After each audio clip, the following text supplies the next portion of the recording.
day one of the 22 press-up challenge. I've got to do Oliver McGowan had mild autism and epilepsy.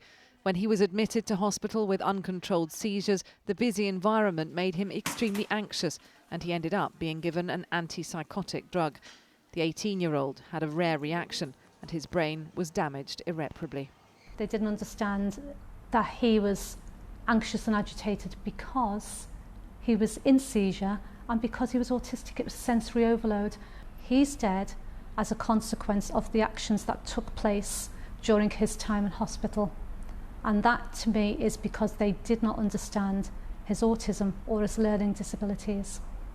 Oliver's death and those of Connor Sparrowhawk, who was allowed to drown in a bath in a care unit, and Anthony Dawson, who died of an undetected stomach ulcer, have shone a light on how the physical health of people with learning disabilities is often neglected.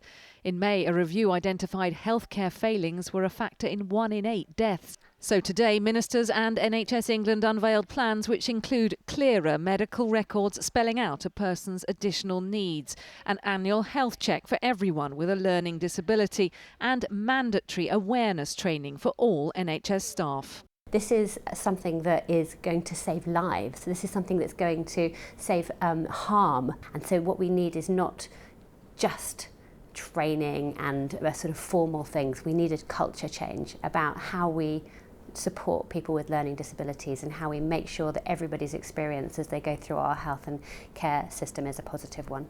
Paula applauds the plan but says this training can't just be some web-based course taking a couple of hours. It must really tackle the deeply ingrained prejudices that lead to unequal treatment.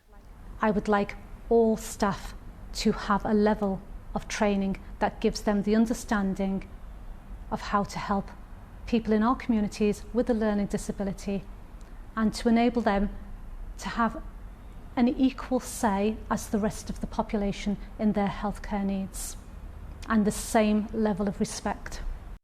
Negative attitudes towards people with learning disabilities aren't only found in the health service, but if today's proposals are followed through with real commitment, then the NHS will have taken a big step towards valuing everyone equally. Catherine Jones, 5 News.